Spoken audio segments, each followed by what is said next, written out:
My sister-in-law is hosting her wedding at my house. To be the center of attention, she asked me to be elsewhere on the big day. I agree, but if I leave my house, I will lock all the doors so no one can come in. I'm 34 years old and have been following this sub for a long time. Lately, there's something in my life that I needed an opinion on. I've read many posts about sisters-in-law to see if anyone else has gone through my situation and how they've handled it. Well, I guess my situation is unique, and I need some advice about it. It's about my sister-in-law, which is why I can't discuss this with my husband. You know, family complexities. So, here's the thing, my sister-in-law, 27 years old, is planning a wedding for the spring. She wants to hold it at my house. Yes, that's right. Not to brag, but I have a 4-bedroom house with a pool and a big garden. She is engaged to an Irish guy, so her family and relatives would need a place to stay when they come for the wedding. We have a pretty spacious living room and a big yard outside. She plans an outdoor wedding in the garden, followed by dinner in the living room. That's how she wants it to be. Now, the obvious question is, do I agree with this? Well, I don't know. That's why I'm here looking for advice. Let me give you some context. I've been married to my husband for 8 years. We met in college and dated for 4 or 5 years before getting married. He doesn't come from a wealthy family, but he is a hard-working and self-made man. My father-in-law worked as a day laborer, and my mother-in-law did occasional jobs. My husband has a younger sister who has been living with my in-laws. Keep in mind, she is 27 years old and still doesn't work. Not only do they provide her with food and shelter, but they also cater to her extravagant demands. And when I say extravagant, I mean beyond their means. Unlike my husband, who completed his master's degree, my sister-in-law dropped out of college. Her parents didn't even insist that she finish college because she didn't need to be told anything. She is inspired by this new age influencer who says that a degree doesn't make you rich or successful. I find it strange because I was raised completely differently. Although my parents are quite wealthy, they never gave us privileges. Yes, we went to a private school, call it a luxury or whatever you want, but beyond that, my parents didn't do anything for my career. When my brother and I were in high school, Dad told us to earn a scholarship or take out a student loan. He wasn't going to pay for our college. We used to hate it and thought our dad was stingy. We studied hard and got scholarships. Now that I'm older, I realize the wisdom of their upbringing. It made us self-sufficient. Especially after seeing my sister-in-law, I'm convinced of the importance of the role of parents in a person's life. When I got my first job right after college, I went crazy partying and vacationing. But Dad sat me down and showed me some good properties. I was happy that he was finally letting go of some money from his sticky hands. But that wasn't the case. He wanted me to buy the house myself. He paid the down payment. He explained the importance of having my own house, and the sooner, the better. He advised me to rent out half of it to help with the mortgage. I own this house today, which I'm glad about considering the housing prices now. I think if I hadn't bought it, I wouldn't have been able to get such a spacious property at this price. If I have to talk about my relationship with my in-laws, it's been more or less acceptable. We don't see each other that often. They live on the other side of town, and I lead a very busy life. I still have a decent bond with my mother-in-law. We talk once a week, but I just can't connect with my sister-in-law. I can't. We're polar opposites. She doesn't like me because, during our initial interactions, I tried to convince her to finish her education and get a job. She thinks I'm jealous of her because her parents take care of her while mine abandoned me to live on my own. The worst part is that my in-laws say they're going through financial difficulties but keep feeding their 27-year-old daughter. My husband and I offered to help her get an office job, but neither she nor my in-laws showed any interest. She's a slacker, no doubt about it. But my in-laws should have pushed her to work, though they're happy to provide for her. There are a couple of reasons why my sister-in-law wants to get married at my house. One, of course, is the space. She could have the wedding, lunch, and dinner all in one place, and even her guests could stay without needing to book a hotel. Another reason is that she can't afford to rent a venue, and if it's not my house, she'd have to settle for a courthouse wedding. She doesn't make money, and my in-laws don't have a fortune to spend on her wedding. My husband doesn't want to give an opinion on the matter because it's my house, and he wants me to make the decision regardless of what he thinks. That's my man, and that's why I love him so much. So, my problem boils down to this. Do you think I should allow her to use my house as the venue for her wedding? Update 1. The day after tomorrow is the wedding, and today I found out I'm not invited. The funny part is that the wedding is at my house. Let me start from where I left off last time. Yes, I agreed to let her use my house for the wedding. I was definitely worried about it, but eventually, I agreed. Now, I regret my decision. I'm furious, so please excuse me if I'm just venting. My sister-in-law is nothing but a woman who uses men for money in exchange for, you know what. She isn't even that pretty, and don't get me started on her lack of intelligence. But once the lights go out, most men don't care about all that. She might be good at what she offers, which is why she was able to hit the nail on the head. That's what she calls her fiancé. The nail. Not only is she superficial, but she's also a liar. I found out that her Irish fiancé is quite well off. He works as a banker, and even his family is wealthy. So, to impress them, she lied, saying my house was theirs. I knew about this lie for a while, but I didn't care because, at the end of the day, it didn't affect me. When her fiancé proposed, she came to me and almost begged me to let her use my house for the wedding. As if that wasn't enough, my in-laws also came begging. They said that if I didn't agree, they might have to take out a loan to finance the wedding. I told them, why can't she and her fiancé finance it? My in-laws said that traditionally, the bride's parents pay for the wedding, and the Irish follow this tradition more strictly than we do. I don't know how true this is, so please don't judge me for it. Those aren't my words. Plus, my sister-in-law had already bragged to her fiancé and his family about the big house that could host a wedding. Her stupidity made me laugh. I said, what if I don't allow the wedding in my house? I mean, I can do that, right? Don't you think she should have asked me first before committing to this with her fiancé? My in-laws nodded and asked me to safeguard their reputation.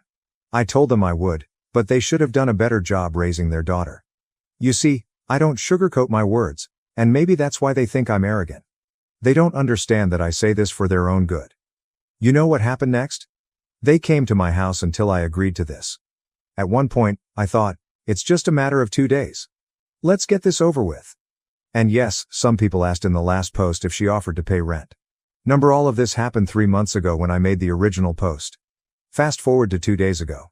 My sister-in-law arrived with my in-laws and 2 other men. I was at work. I saw this on the camera installed inside. They have a motion sensor. I called her and asked what was going on. She said those guys were wedding planners. They were here for a site visit to plan the wedding accordingly. I asked her to be careful with my things. She assured me she would. After paying off my mortgage last year, I got rid of the tenants who occupied my 2 upstairs rooms. I took leave from work to prepare 2 rooms for them.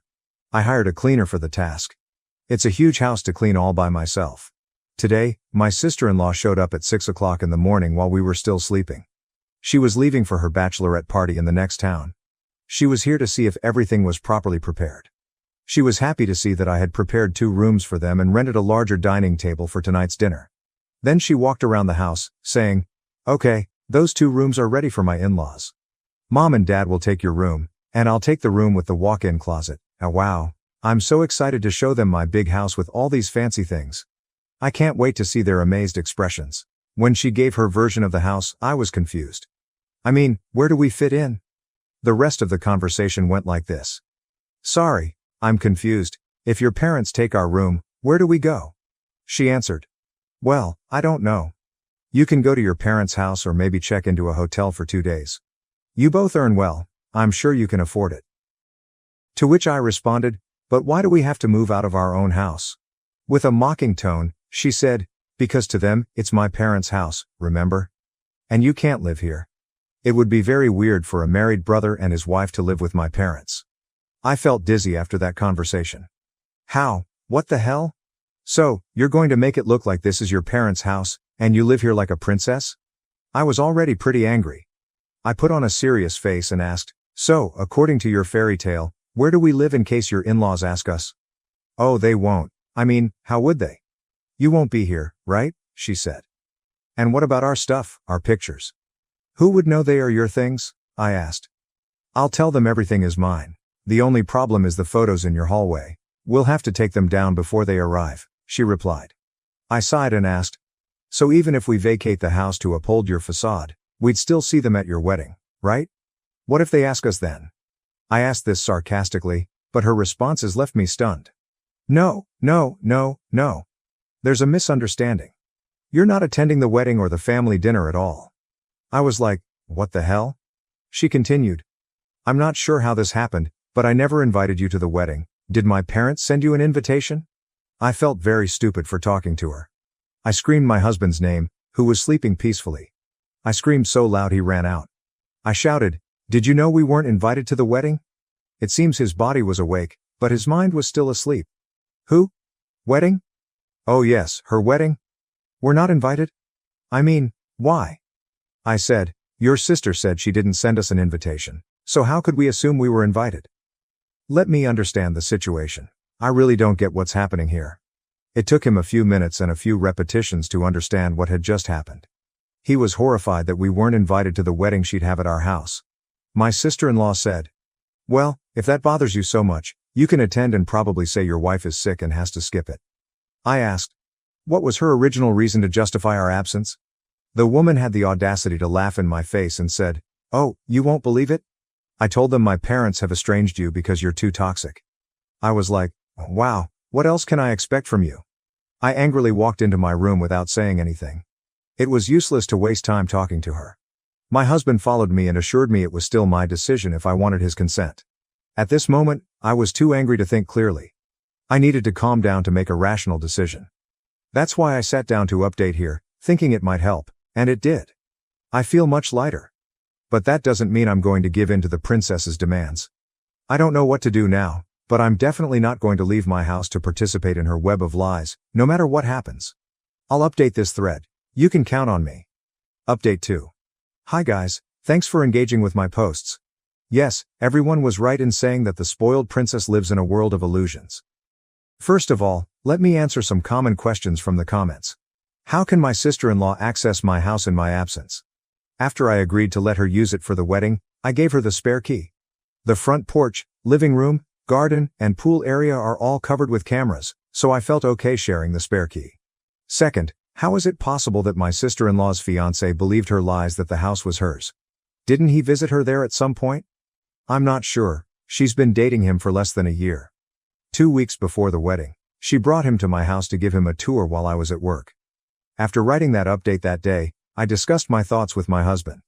Although he was on my side, saying it was my decision, he was worried that if I backed out, his sister's wedding would be cancelled, and his parents' reputation would be ruined. I said, let's talk to your parents. Then we went to their house. We told them about my sister-in-law's plan to exclude us from the wedding. Apparently, they already knew and seemed to be okay with it. My husband lost his temper and said, did you know she was excluding us from her wedding and you agreed? My mother-in-law replied weakly, we thought you both were okay with it. Neither of you asked us why you hadn't received an invitation. At this point, I questioned if we were wrong to assume we were invited to the wedding because it was my house. My husband and I looked at each other in shock. My husband yelled, do you realize there will be no wedding if she retracts her decision? What if we tell the truth to her in-laws? My mother-in-law panicked and asked us not to do such a thing. My father-in-law intervened and kindly asked if it would be okay to attend the wedding if my sister-in-law sent us the invitation now. I remained silent and did not respond because I was furious. My father-in-law asked my mother-in-law to call my sister-in-law and asked her to send the invitation immediately and apologize to us. My mother-in-law hesitated to call, but my father-in-law gave her a stern look. My mother-in-law called nervously. My father-in-law told her to put the phone on speaker. My sister-in-law answered the call and scolded my mother-in-law for bothering her during her spa session. My mother-in-law said it was urgent and that my father-in-law wanted her to invite my husband and me to the wedding. She got angry and said, there's no way I'm inviting that witch. She thinks she's too smart. My mother-in-law tried to stop her mid-conversation and whispered, they are here with us. But the princess was too busy complaining. She said, if she meets my in-laws, she'll outshine me. I want to look the prettiest on my wedding day. Besides, you know how she always talks about different things, jobs, careers, investments, and all that blah blah to grab everyone's attention. I don't want that at my wedding. Everyone's focus should be on me. If she's around, she'll make me look like a fool. So, no, she's not allowed at my wedding. And then she hung up. I screamed back, I make you sound stupid because you're a fool. And I stormed out of the house. When my husband got up to leave, my in-laws asked him to calm me down and said they would talk to my sister-in-law to make her apologize. Apologize? My ass. Meanwhile, my sister-in-law texted me saying I should remove our portraits from the hallway and move out of the house after supervising the preparations tomorrow. She said, my fiancé will arrive at the venue with his family at 10 o'clock in the morning, so get out before that, but make sure to leave my parents there before the wedding planners are left alone. I will stay at my friend's house after the bachelorette party. I will head straight to the salon from here and arrive at the venue as a bride. Sure, Your Highness. I'm going to plan a perfect wedding for you. When we got home, it was already late in the afternoon. I called the locksmith and changed the locks of the house. Later that night, my husband called my father-in-law and told him that we would not allow the wedding at our house, so they better find another venue. He tried calling my sister-in-law, but she was busy getting drunk at her bachelorette party. My father-in-law called back in a panic, asking what he should do. My husband suggested that if he wanted to save his reputation, he should call his guests and cancel the invitation, giving any suitable reason because there was no way the wedding was going to happen on the scheduled date and venue. The night was exciting, just imagining the expressions on my sister-in-law's face when the truth came out. Around 6 o'clock in the morning on the day the wedding preparation started, the doorbell rang. It was the wedding planner. He was here to start the wedding preparations. I told him, "This is my house, and there would be no wedding here." He was confused and said that my sister-in-law and her fiancé had made the booking for that day. I told him to call them because my house was no longer available. An hour later, my sister-in-law's fiancé came knocking on my door. I answered, and he asked if my sister-in-law was home because she wasn't answering her phone. I said, "No, she isn't here because this isn't her house." He said, "Maybe there was some confusion here. I'm her fiancé, and we have a wedding at this house today. I guess you're her sister-in-law. I saw your photos in the hallway the other day." I smiled and said, "You're right. I'm her sister-in-law, but there's more truth I'm going to tell you. Let's start with the basics. This is my house, and I live here. My sister-in-law and my in-laws live across town in an apartment. By the way, congratulations on your wedding, but it's no longer happening here because I changed my mind." I don't know what happened after that. Around 9 in the morning, this princess came banging on my door. I didn't answer. She called my husband, asking what was going on, saying that I had thrown out the wedding planner. He said that our house was not available and that she should find another place for the wedding. She screamed and pounded on my door, asking us to open it. I opened the window and yelled, "If you keep pounding on my door, you could end up in jail on your wedding day, if it even happens." She insulted us and called us names for ruining her life. She left after the neighbors threatened to call the police. I blocked her number, but she bombarded my husband's phone with obscene voicemails, calling him names for not defending his sister. I asked if he was upset, and he said he was upset, but she had brought it on herself. She can't assume everything will be handed to her on a silver platter. She was ungrateful and took us for granted. She told her fiancé that this was her house and planned the wedding here without even asking me for permission. On top of that, she excluded us from the wedding and called me a witch. What does she expect in return? My in-laws didn't take it well. They blame me for tarnishing their reputation. This makes me question their value system because they were clearly okay with their daughter excluding us even though the wedding was to be held at my property. As for her wedding, it was canceled that day. My sister-in-law and my in-laws went to see the fiancé's family to ask them to wait a week so they could arrange another venue. I heard that her fiancé called them liars in front of everyone and said he was canceling the wedding and would have to reconsider the relationship. God knows what will happen now. I'm glad to be out of this drama. I have a life to live and a career to excel in. May God bless her and her lies. Update 3. Well, it's been a couple of days since the date that would have been my sister-in-law's wedding at my house. As you know, it didn't happen here, though it didn't happen anywhere else either because, by the end of the day, the groom decided to cancel everything after seeing the lies of his ex-fiancée. I don't blame him. We're talking about someone who can go this far with lies, so we could expect more lies in the future, if not now. Anyway, the important thing is the reaction of everyone after all the plans went down the drain, starting with my sister-in-law, who has been crying since all this happened, obviously blaming me for everything. Which is ridiculous because I wasn't the one who lied to half the world. Her ex came by the house the other day and told me this while also apologizing for everything, though I told him he had nothing to worry about because he had nothing to do with it. I even apologized to him since I should have told him about this earlier. Though, to be honest, it's not like we had a relationship or had much contact before. I didn't even have his phone number or know his name to look him up on social media. But I felt bad for him and apologized. As for my in-laws, they keep calling my husband to badmouth me, though also to badmouth him, telling him he should have done something and not just let himself be dominated by me. He's thinking of blocking them if this continues, and he doesn't answer their calls anymore because he's tired of them. But that's something between him and his parents, so I'm not getting involved. Update 4. A week has passed since my last update, and I hope the previous one would be the last because I have no more time to waste on her nonsense. I had already done too much for her, but she had to show up at the house and cause a scene. It was Saturday morning, and I was home having breakfast when she banged on the door. I could tell it was her because the banging was accompanied by hysterical screams. She sounded possessed with the way she was shrieking, like in those horror movies. She wanted to hit me, according to what she said, because I had ruined her wedding and her relationship by being a selfish witch. My husband wasn't home because he went to play tennis with his friend. She was screaming at the top of her lungs and banging on the door while I sipped my coffee. A neighbor heard everything and called the police. He also came to my door to make sure I was okay and told my sister-in-law that the police were on their way. She finally left, but the funny part is that she ran away like a thief or something because she doesn't have a car and had come here by Uber, so she didn't have time to order another one before the police arrived. Then I opened the door and talked to my neighbor. When I finished with him, the police arrived, and I explained what had happened. Since she threatened to hit me and my neighbor is a witness, plus the cameras, the police went to my in-laws' house to look for her. Now it's late, and my in-laws called my husband to tell him what I did and shout a bit more, but my husband hung up and blocked them. I know many will be disappointed because we don't know what happened to my sister-in-law since my in-laws were the only ones who could tell us. But we both feel we've had enough of everyone. If she ends up in jail or not, we don't know, but at least we're done with that family.